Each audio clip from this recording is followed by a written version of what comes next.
Hey guys, this is Nico Fry Games here. Welcome back to the channel, and today we are going to be reviewing the Captain Sim 777-300ER paper plane.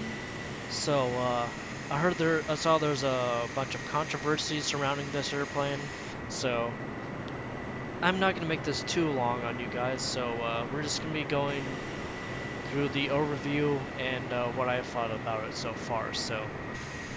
Hopefully you find this video useful for whatever you want to buy. So let's get on to the 777-300ER. So let's pick ready to fly. So first impressions when I first bought this, I was kind of skeptical on what it's going to be like, but at first glance, it is a very, very, very beautiful aircraft on the outside. I have the Russian Airlines livery on, which is pretty good. I'm gonna download more. And yeah, the detail looks great on the outside. The engines are nice. The lights are pretty good, but sadly, it's kind of not that good on the inside. So let's take a look on the inside of the cockpit, and let's see how good it is. Now, the first Captain Sim 777 I bought was for FSX, and that add-on was amazing. It was worth the money. So I'm gonna compare and contrast between those two. Alright, so first glance, it's pretty much the same thing with the 747. Same thing right here. The flight display panel. The taxi thing right here, kind of like the same thing as in the 787. And you got your autopilot systems right here. Here you got your TAT, your N1, which is the rotation right here. Gear up, down. We have our gear down. And in the Captain Sim version, you can touch pretty much all of these buttons right here. You can touch almost every single one of these buttons right here. And as you can see, it has the 747-800i, which is kind of weird, but we're on the 777, so they should actually change that. This, I don't know what these buttons do. They do nothing. Here we go. There's our fuel, and that's kind of weird too. Look at that. When you look at the little details, you kind of notice that, hey, it's not right. We have 2 engines on the 777, not 4. That's kind of weird, but okay. And the bad thing is, on the Captain Sim version, you can open these up. We can't even open these up. That's pretty bad. You can't even turn this on. I don't care. Get out of my way. Now you can't turn these lights on, the heaters. Floodlights? Okay, we can turn these. We'll give them that. And then we're gonna go to our autopilot. The autopilot works, by the way. I have tried out the autopilot. It's pretty much good. So, it's fine. And then we go up to here. We can turn on our wipers. Wipers are okay. That's good. And generators. And then you can't touch any of these, which is pretty bad. External power. You can touch these, but not these buttons. I don't know why. Maybe there's a certain order that you're supposed to do it in, but I don't care. And engines.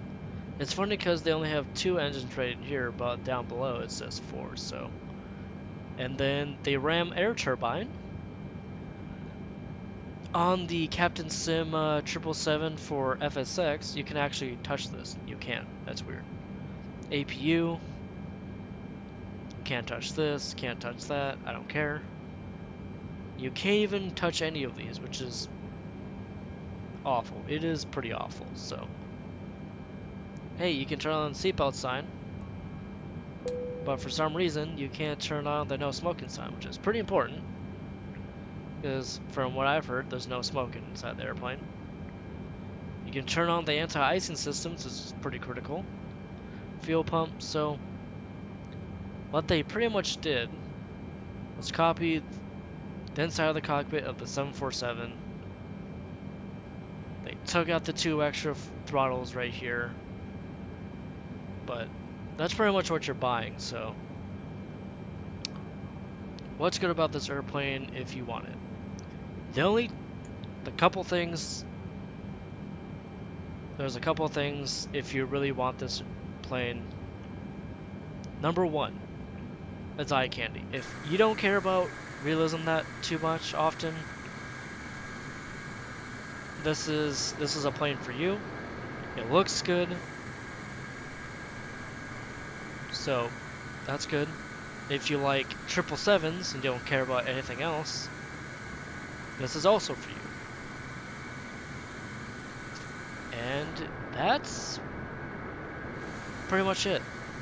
So, out of a scale from 1 to 10 on this plane, I give it a 5. Pretty much, I give it a 5. The wings flex, the outside looks good, but what people really want is the inside too, so it fails to deliver on the inside. If they did it way better on the inside, changed the noises on the engines, and just redid everything, this would be a good airplane, but it's not. If you're looking for a realistic airplane or airliner, choose the what's it called? I'm sorry,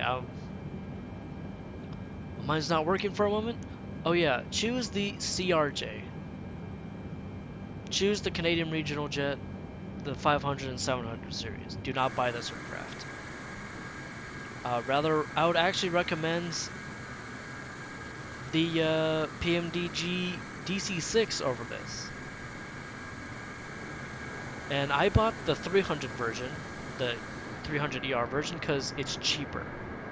20 bucks is a accurate price for what you're buying. 20 bucks. Maybe even 15, maybe less. But 30 bucks on the 200ER series, that's not good enough. And in the air, when you take off, and I'll demonstrate it, it's not that stable, and it turns slow on the ground as well. So we're gonna take off past the clouds, see how it goes. So let's see how it flies. And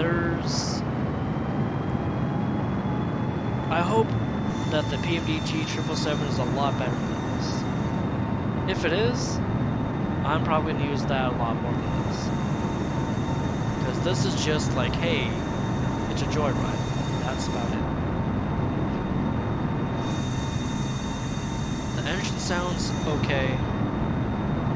Alright, V1. Rotate.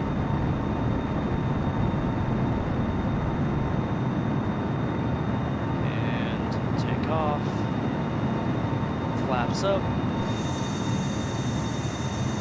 We're taking off from Moscow, Sheremetyevo. Oh my god, I can't pronounce it. If there's any Russians watching this video, please don't make fun of me. Please. Alright, we're up. Now it's pretty stable right now. Let's turn to the right. Okay, it's okay. Then when we turn, it pulls to the left too, which is not good. Aeroflot 777 leaving my airspace, frequency change. Alright. Yes, frequency change approved. We're going to change it. We don't care. And The other cool thing about this airplane, oh, we're climbing really fast, is, here we go, showcase, is the inside, which is pretty good. That is pretty cool. You being able to see through the windows, that's a nice touch that I like about this airplane. But everything else kind of sucks. And it gives you the inside perspective of the cabins, which is pretty nice, but they could have done a little bit better on this as well. Now that is pretty cool. Flying through the clouds on the 777. And it pretty much has almost the exact same range as the 747-800i Intercontinental, but see, it's kind of unstable. Yep, here we go. It's okay. That's all I can say is the 777's okay. And that's about it. So, I'm gonna go over, re-summarize the entire thing one more time. So, on a scale of 1 to 10, I give this a 5 because it should be way better. I know Captain Sim can do way better with their aircraft. I think they're just lazy. They could have done way better. They should have dropped the 200 ER version to $20, which is more reasonable, but not 30. So, leave a comment down below. Like and subscribe if you want to. Subscribing would be nice. We got 58 subscribers. If we can increase that version, or increase the number, that would be nice. And I'll catch you all next time.